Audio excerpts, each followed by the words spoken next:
Alhamdulillahi Rabbil Alameen. Allahumma salli ala Muhammadin wa ala alihi wa sahbihi wa sallam. One of the ways that we can test the truthfulness or the veracity of any message or any claim to revelation is by examining the life and the behavior of the person who claims to carry the message. In this case, of course, we're going to look at the life of the Prophet Muhammad. May God's peace and blessings be upon him. And we are going to look at the life of the Prophet Muhammad in an analytical sense, in a rational way. We want to ask ourselves or pose three simple questions, or three variant possibilities. The first possibility is that the Prophet Muhammad, or that any person in fact who claims to be a prophet, who claims to be receiving revelation from God, we can apply these possibilities to that individual. Or in fact, any individual who's making a claim about anything. The first possibility is that that individual is a liar. That individual knows that they are not receiving revelation from God, and they purposefully go out to deceive people concerning this issue. Now obviously such a character, such a personality would display various characteristics, and that there are certain things that would necessitate the effectiveness of such a deception. We'll examine those issues just in a minute. The second possibility is that the individual is not a liar. The individual sincerely and truly believes that they are receiving revelation from God, but they are deluded. They are perhaps suffering from some type of psychotic mental condition. Perhaps they are suffering some form of delusion, but the person sincerely and truly believes that they are a messenger from God. They are not lying, they are not deceiving, they actually truly believe it. And such an individual will also display certain characteristics, certain attributes, certain ways of behaving. And the third possibility is, of course, that that individual is telling the truth. That individual actually is indeed receiving revelation from God. What we want to do is apply this analytical approach to the Prophet Muhammad. And we don't have time to examine in depth and in detail the whole life and the character of the Prophet Muhammad. So what we want to do today very briefly is begin by discussing what the opponents of Islam have said in their arguments about the Prophet Muhammad. Now, being opponents of Islam, of course, they are not prepared to accept the third alternative, that Muhammad, may God's peace and blessings be upon him, was a prophet. So they have to find some other explanation. They have to come to some other conclusion as to why Islam is the way it is. How did the information in the Quran come to be the way it is? How do we explain the behavior and the life and the teachings of Prophet Muhammad and the whole of Islam? Since they can't accept that he is a prophet of God, they must find an alternative explanation. Now, one of the oldest polemicists against Islam was a man called John of Damascus. John of Damascus was a monk who wrote some of the first actual written attacks against the Prophet Muhammad. Of course, in the life of Prophet Muhammad, he suffered many attacks and many insults and many abuses by the Quraysh.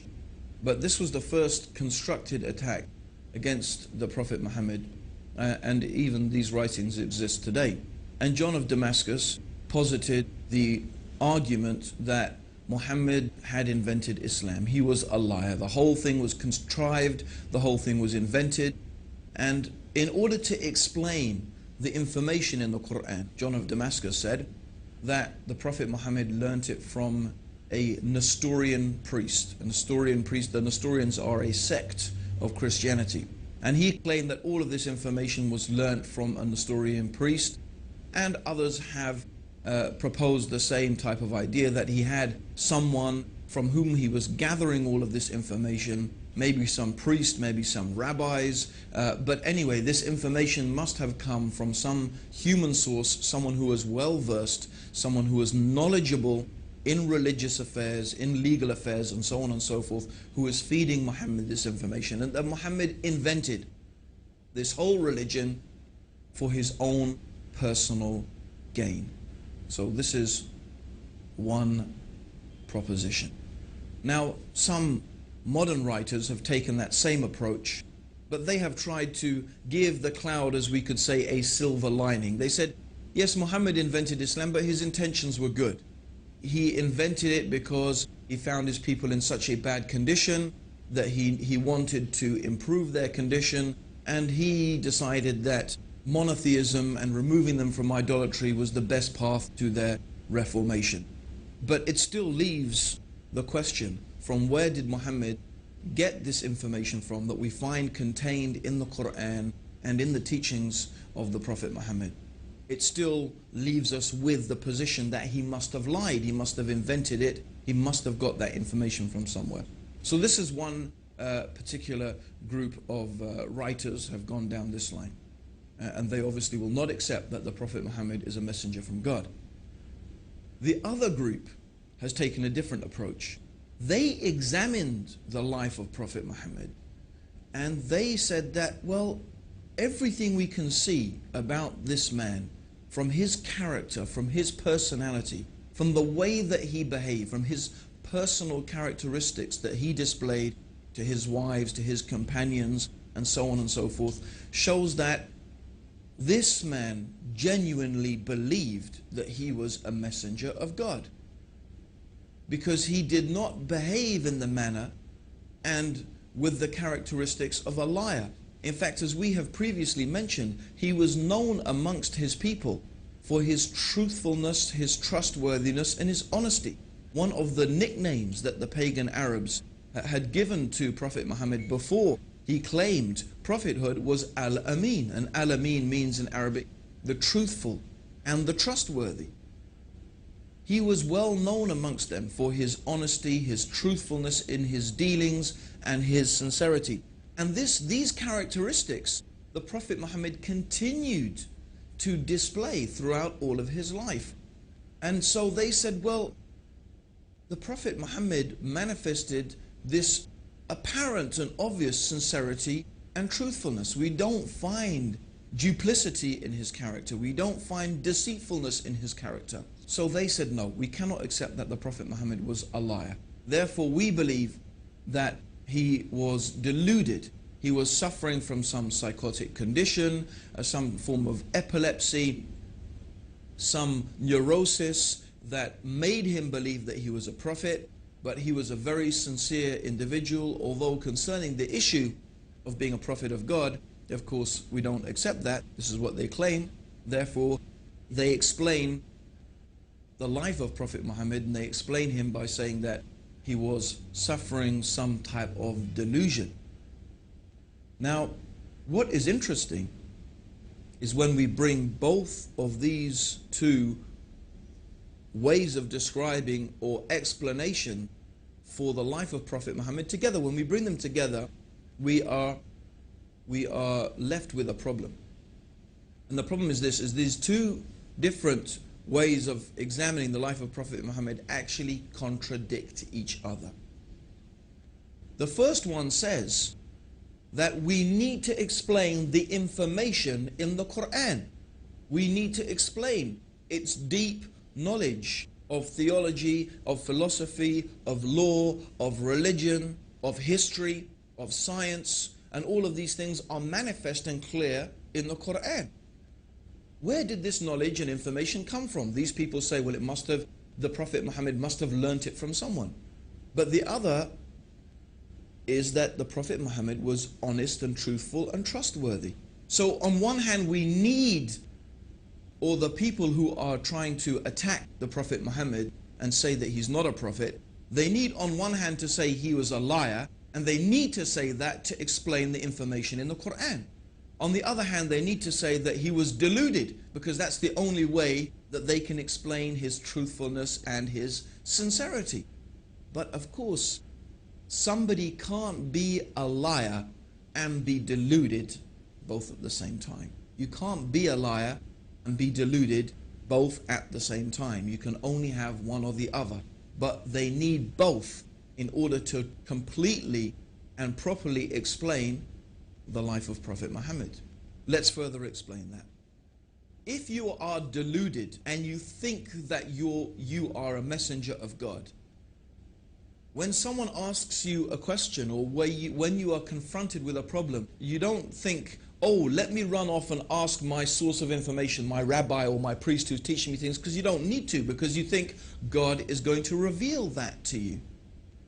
So a deluded person does not go off seeking information from someone or somewhere because that person believes that God is going to reveal that information to them. This is how a person who is deluded into thinking they are receiving revelation behaves. So we see the impossibility of having both things at the same time. Of course, a simple way to reconcile these conflicting opinions is that the information in the Quran concerning theology and philosophy and history and science and so on and so forth is there because this knowledge has come from God. And the sincerity and the truthfulness of the Prophet Muhammad is there because he was exactly what he claimed to be, a messenger of God. And in fact, this is the sincere and honest way to reconcile these two things, to come to the rational conclusion that the Prophet Muhammad must be what he claimed to be, a messenger of God. Now, I just want to use 3 incidents from the life of the Prophet Muhammad. There are so many that we could use and so many things that we could illustrate our examples with from the life of Prophet Muhammad. In fact, I do encourage everybody to get hold of a good, authentic life history of the Prophet Muhammad written by a Muslim and read it for yourself. And I am sure that if you are sincere and you are honest to yourself, that you will be convinced that this man is a messenger of God. But I want to take only a few examples. The first example I want to take is in the early days of Islam, when the Prophet Muhammad had begun preaching his message, and the pagan Arabs, the leaders of pagan Arabian society, began to realize that the message of Islam was not going to go away. In fact, more and more people were becoming Muslim. And many of them were slaves and women, the most downtrodden and exploited people in society. And they began to see that Islam had the potential to upset their whole social structure and their status quo and their control over society. So they came with a proposition to the Prophet Muhammad. This is the leaders of the pagan Arabs. They said, look, if you want to be our king, if what you desire by calling people to this religion is to be our king, we will make you our king. If what you desire is money, then we will make you the richest man amongst us. If you desire women, name whatever women that you wish, and we will take the most beautiful women of Quraysh and marry them to you. And if you are suffering from some illness or from some disease that you say this spirit comes and talks to you, we will spend any amount of money and do whatever we can until you are cured from this illness. So if we really think about this offer that was made by the pagan Arabs to Prophet Muhammad, every possible worldly motivation is there. Do you want to be the king? In other words, if the Prophet Muhammad is seeking to be a ruler and to be king, they'll say, we'll make you our king. You want to be rich? If that's your motivation, we'll give you money. You want women? We'll give you whatever women you like.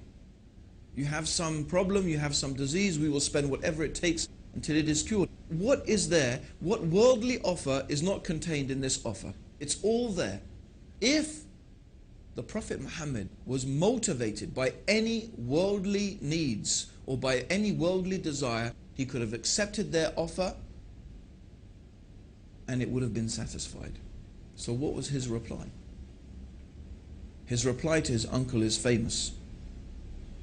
In one of the books of Seerah, it is mentioned that, "Oh my uncle, if you give me the sun in one hand and the moon in the other, I will never leave off calling to this message. Or in another time he said to his uncle that I cannot abandon calling to this religion and to this message any more than you could take a torch and light it from the sun. So clearly, the Prophet Muhammad was not motivated by worldly desires. And we have to again pose the question, is this the manner of a liar? Is this the manner of a deluded person? Then another amazing incident that we want to narrate is when the Prophet Muhammad first publicly called people to Islam. A truly remarkable thing happened. He stood on the top of a mount, of a particular hill in Mecca called Mount Safa. And traditionally, this was a place where if Mecca was being attacked, someone would go and stand on the top of this hill and shout a warning to the people that the city was being attacked. So the Prophet Muhammad went to the top of this mountain and started shouting and calling the people. So the people came, and all of the tribes, everybody came, and if the leader of the tribe did not come, they sent a representative. And so when the people were gathered in front of him, the Prophet Muhammad started calling the various tribes of Mecca by name. Oh, tribe of such and such, oh, tribe of this and that, calling the different tribes. And then he said, I have come to warn you of a terrible punishment from your Lord. I have come to warn you of a terrible punishment from your Lord. When one of the uncles of Prophet Muhammad heard this, his name was Abu Lahab, he started insulting the Prophet. He started cursing the Prophet Muhammad. May your face be rubbed in the dust. Is this what you wasted our time for, Muhammad? For this? You wasted our time for this? We could have been earning money in the marketplace and you wasted our time for this? And this is when some verses of the Quran were revealed. These verses of the Quran are very well there. It's one of the short chapters at the end of the Quran. Tabat yada abi lahabin wa tab. But very briefly, that's not the whole chapter, but what the meaning of this chapter is that this small verse of the Quran is saying that you, Abu Lahab, and your wife, you are going to be in the hellfire because of your persistent disbelief. Now, Abu Lahab was a character that whatever the Prophet Muhammad said, this man would contradict it. In fact, when the Prophet Muhammad used to go and try and teach the people and talk to them about Islam, Abu Lahab would follow behind him, and then he would warn the people and say, this man is a liar, this man is trying to misguide you, don't listen to him, will you abandon the religion of your ancestors, and so on and so forth. So every time the Prophet was trying to call the people to the beauty of the worship of the one God, to this true religion, this man would contradict him. But all this man, Abu Lahab, ever needed to do to almost demolish Islam was to testify that there is only one God, Allah, and that Muhammad was the messenger. And then he could say, well, I am a Muslim now, but what are you going to do with this verse of Quran that says that I'm going to be in the hellfire and that I will die a disbeliever? But for 10 years, these verses of the Quran and this Abu Lahab existed side by side. But he could never take this testimony of faith. Would a liar behave like that? Would someone who is inventing something begin with such a dangerous challenge?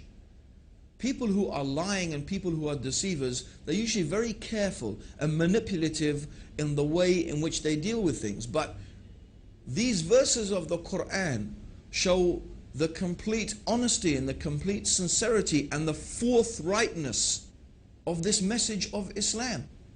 Believe in Allah and His Messenger, or you will face a terrible punishment from Allah. And when this man Abu Lahab protests and he starts insulting, then these verses come from God to the Prophet Muhammad. You are going to suffer eternally for your disbelief. This is not a very, if you were a conniving person, lying and deceiving, I don't think this is the way that you would think of starting your message, because then the man would say, but actually I was really thinking about becoming Muslim and I wanted to embrace Islam, and you would look really a fool. So we see that, and this is what we mean, is that when you're looking at the life and the teachings of the Prophet Muhammad, you do not find the characteristics of a deceiver and of a liar. Yet when we go and we examine the Quran, we find all this knowledge, all this information, that even some of these things scientists have only begun to discover today. It's truly remarkable. Now there's one final incident I want to mention that is really, again, a very strong and very clear illustration that the Prophet Muhammad must have been a messenger from God. And this is some later time in Medina. The Prophet Muhammad had a son. The son, his name was Ibrahim, and the Prophet Muhammad, of course, may God's peace and blessings be upon him, you know, he longed for a son, and he had this beautiful son. His name was Ibrahim. But when Ibrahim was 6 months old, just 6 months old, this baby died actually in the arms of the Prophet Muhammad. Now, on the very same day which the son, the child of the Prophet Muhammad had died, there was an eclipse of the sun. So imagine that. The Prophet Muhammad's son dies, and the very same day there is an eclipse of the sun. And I'm sure there's many people, even right now, who would say, that's it for me. If there was an eclipse of the sun on the same day that his son died, he must be a prophet of God. You would think of it that it's a type of proof. And in fact, in those days, when people were very superstitious, they started running out of the buildings. They had heard that the Prophet Muhammad's son had died, and now they were seeing an eclipse of the sun, and they started coming out of their houses saying, look, even the sun darkens for the death of the child of Prophet Muhammad. So this is what the people were saying. Now imagine, if you had been spending so many years lying to people, trying to fool them about this thing, you would say, you see, I told you, the thing I've been telling you all along, you see, this is a proof from God. And if you were deluded, you would be thinking, yes, this is a sign from God to show that I'm a messenger. But what did Prophet Muhammad do? He called the people and he said to them, and when he called them, he assembled them in front of them, he said, this is just the sun and the moon, and they are from the natural ayat of God, the natural processes that God has made. And the sun and moon does not eclipse or rise or set for the death or the birth of any man. So when you see this, pray to your Lord. Is this the words of a deluded person? Are these the words of a liar? No. These are the words of a man who was exactly and truly what he claimed to be, the last and final messenger of God, who has brought the guidance for the peace and the benefit of all humanity until the day of judgment. And this is what we invite you to, based upon your reason and your understanding, that you can think and examine and look, read the Quran, study the life of the Prophet Muhammad, be sincere and be honest, and we feel sure that you will be convinced that there is indeed nothing worthy of worship except the one God, the Creator, Allah, and that Muhammad, may Allah's peace and blessings be upon him, is the last and final messenger from Allah. May God's peace and blessings be upon you all, and may God guide all of us closer to the truth. Assalamu alaikum wa rahmatullahi wa barakatuh.